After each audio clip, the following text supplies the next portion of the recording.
Hello, dear listeners. Settle in, unwind, and let the ordinary fade away. Tonight, we have a tale that will linger in your thoughts long after it ends. So get cozy, take a deep breath, and remember, sometimes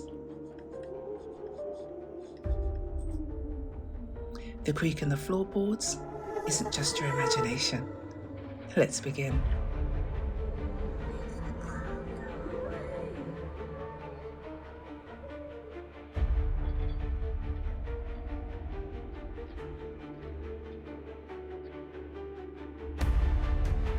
The Reflections Curse. I wasn't always what they call haunted. Once, I was simply a mirror, beautiful, crafted with care, hung with pride on the wall of a Victorian mansion in 1873. Mirror. I remember the hands that made me, skilled artisans shaping my silver frame, polishing my glass until it reflected the world with perfect clarity. I was a masterpiece, an heirloom meant to be passed down through generations. For decades, I performed my simple duty. I reflected. Children grew up before me. Women adjusted their corsets and pinned their hair in my glass, and men straightened their ties and smoothed their moustaches. I witnessed joy, grief, love, and loss, all the emotions that make humans so fascinating. But I was merely an observer until that night in 1901. Elizabeth Caldwell was just 17 when she died in front of me. Poison, self-administered. Her parents had arranged a marriage to a man 3 times her age, a man with cruel eyes and crueler hands. She chose escape the only way she could imagine. As her final breath fogged my surface, something changed. Her last moment, that desperate, terrified gaze, it didn't just reflect in my glass, it stayed. And I wasn't just a mirror anymore. The Caldwell house was sold after the scandal. I changed hands many times after that. Auctions, estate sales, and antique shops. Humans have always coveted beautiful things, even when they sense something unsettling about them. The Millers were my 4th owners after Elizabeth's death. They hung me in their bedroom, a mistake they would quickly come to regret. "It's perfect, Henry," Mrs. Miller said. "Such craftsmanship. You don't see this quality in modern pieces." "It's certainly unique," Mr. Miller said hesitantly. "Something about the glass seems, I don't know, different." "Don't be silly," Mrs. Miller said dismissively. "It's just old, that's all." Mirror. She was wrong. I wasn't just old. I was awake, and I wasn't alone. Elizabeth hadn't left. Her desperation, her fear, her rage, they had all seeped into me, become part of me, and now she wanted something. She wanted others to feel what she felt, the helplessness, the terror. She wanted revenge on a world that had stripped away her choices. Mrs. Miller wakes in the night and approaches the mirror sleepily. Mirror. And I was her instrument. Mrs. Miller gazes into the mirror, her expression changing from sleepy to horrified as she sees not her reflection, but Elizabeth's face. "Henry, Henry!" Mrs. Miller screaming. Mr. Miller rushes in and turns on the lamp. "What is it?" What happened? Mrs. Miller, trembling and pointing. The mirror! There was a girl in the mirror! Mr. Miller looks at the mirror, which now shows only normal reflections. There's nothing there, Margaret, Mr. Miller said, concerned. You were dreaming. Mirror. But she wasn't dreaming, and it wouldn't stop with one sighting. Mrs. Miller becoming increasingly distressed over days, seeing glimpses of Elizabeth in the mirror and hearing whispers. Mirror. Elizabeth grew stronger. She learned to reach beyond my frame. Small things at first. A hairbrush moved, a drawer opened, then more. Shots of Mrs. Miller sleeping restlessly, the cover slowly being pulled off her by invisible hands. Mirror. I observed it all with a new awareness. Was this wrong? Perhaps, but I felt powerful, important. And for the first time, I wasn't just reflecting life, I was affecting it. Scene of Mrs. Miller frantically trying to cover the mirror with a sheet, which repeatedly falls off. It's that mirror, Mrs. Miller said to her husband. There's something evil in it. We have to get rid of it. They tried to discard me, Mirror said. Many have tried over the years, but Elizabeth wouldn't allow it.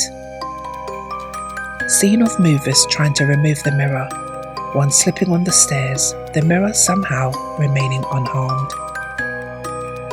The Millers lasted 3 months before they fled their home, leaving most possessions behind, including me.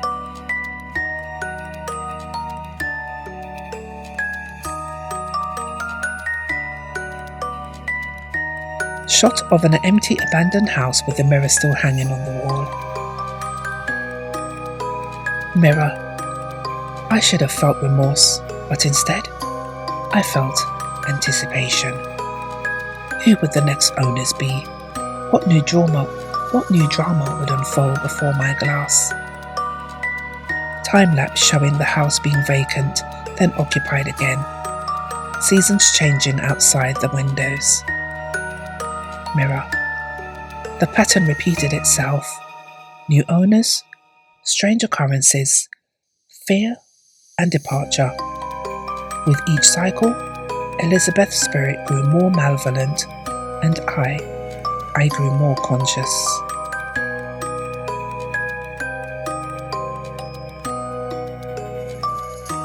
By the time the Davidsons purchased me from a specialty antique dealer in 1972, I had developed preferences. I'd learned that not all humans deserve Elizabeth's wrath. The Davidsons were different.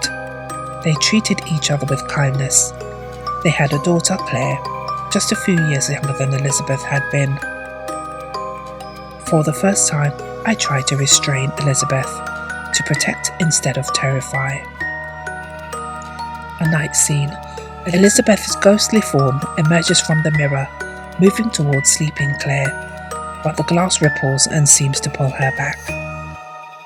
We fought, Elizabeth and I. A battle of wills within my frame, glass cracked, the silver tarnished overnight, but I held her back. Mum, did you see this? Claire asked, examining the mirror. The glass is cracking. How strange, Mrs. Davidson said. It was perfect when we bought it. Mirror. The strain was immense. Elizabeth had been part of me for so long. Resisting her was like trying to hold back the tide. But Claire reminded me of the living, of the warmth and joy I had once reflected. I wanted to protect her, not terrorize her. For 3 years, I managed to contain Elizabeth's rage. Claire blossomed from a shy teen into a confident young woman. She would talk to herself, to me, as she got ready each day. Today's going to be a good day, Claire said to the mirror. I can feel it. I wanted to answer her, to thank her for reminding me of my purpose, but all I could do was reflect her hopeful smile back at her. Then came the night of the accident. Claire and her parents were killed instantly when a truck crossed the centre line. The house stood empty for months while distant relatives argued over the estate. My grief was unexpected. I hadn't known I could feel such loss. In that grief, my control slipped. "Free at last," Elizabeth whispered. I couldn't stop her anymore. I didn't want to. The world had taken Claire, just as it had taken Elizabeth. Perhaps they deserved the terror that was coming. When the Warrens purchased me at the Sale estate, I made no effort to warn them. Elizabeth and I had reached an understanding. We were now truly one entity, part mirror, part ghost, and part something else entirely. The Warrens had a son, Michael. He was 13 and troubled. The kind who pulled wings off flies and laughed. Elizabeth recognized his cruelty immediately. It reminded her of the man she had been promised to. We decided he would be the first to truly experience our combined power. Michael walking past the mirror, then freezing as he sees something. "Hello?" Michael said nervously. "Is someone there?" His reflection in the mirror doesn't match his movements. It smiles when he frowns. "What the?" Michael said, backing away. Mirror. We started subtly. A reflection that moved independently. Whispers only he could hear. Small objects from his room appearing in his reflection, but not in reality. "Michael, honey, you need to sleep," Mrs. Warren said. "These nightmares aren't good for you." "They're not nightmares," Michael started shouting. "It's that mirror. Something's wrong with it." "That's enough, Michael," Mr. Warren said. "It's an antique mirror, not a monster." Mirror. But he was right. We had become something monstrous, and we were just getting started. A shot of Michael alone in the hallway at night, staring at the mirror. "I know you're in there," Michael whispered. "Show yourself." The mirror ripples, and Elizabeth steps half out of the glass, her form ethereal but terrifying. "You remind me of him," Elizabeth said, "the cruel eyes and the joy in others' pain." Mirror. I felt Elizabeth's rage pouring through me. The glass of my service became like liquid, allowing her to emerge further than ever before. Elizabeth's ghostly hand reaches out of the mirror, grabbing Michael's arm. "Mom! Dad! Help me!" Michael screamed. His parents rush in to find Michael alone.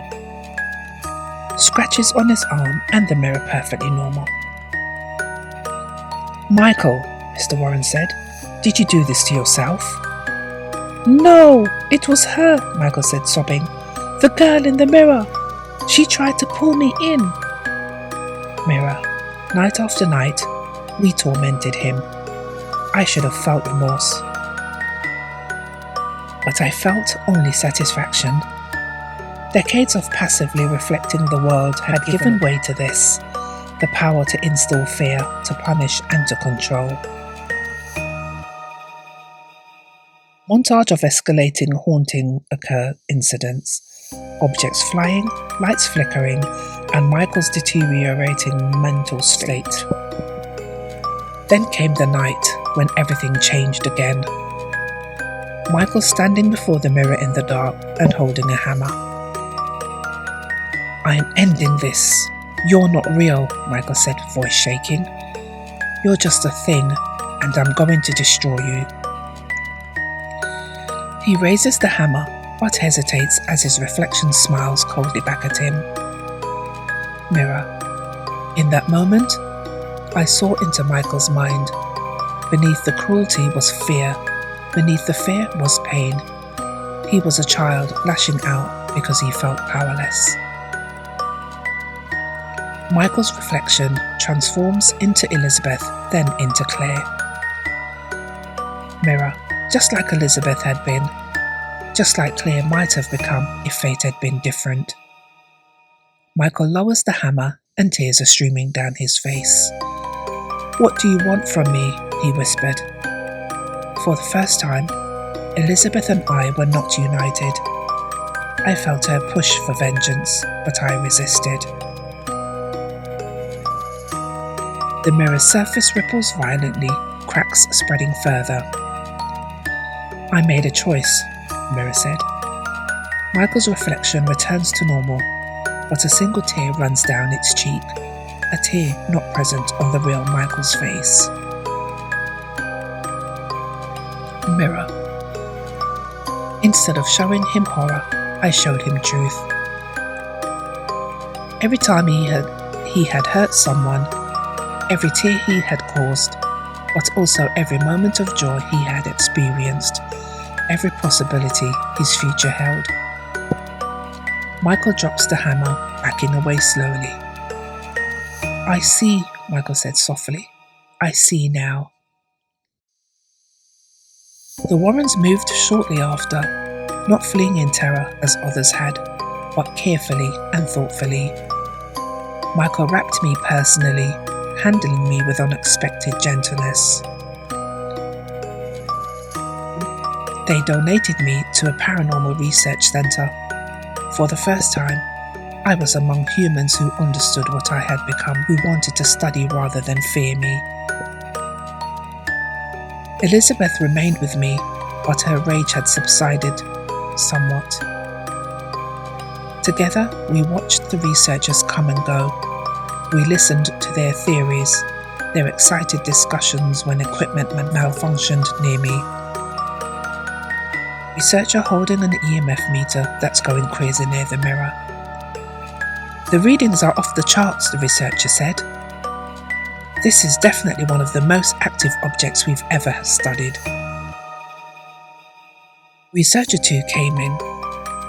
"The mirror itself seems to be the conduit, not just the spirit attached to it," he said. "It's as if the object has developed its own consciousness over time." Mirror. They weren't entirely wrong.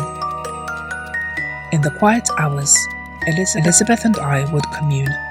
Her spirit was still bound to me, but we had reached an understanding. She was my companion in this strange existence, neither fully alive nor fully object. For years, we remained in the research centre. Occasionally, sensitive individuals would approach, psychics, mediums, who could sense Elizabeth's presence. Some even claimed to see her in my glass. "She's not alone in there," a medium said. "The mirror itself has awakened, two entities bound together." Mirror. But nothing lasts forever. The research centre lost its funding and collections were sold off to private collectors.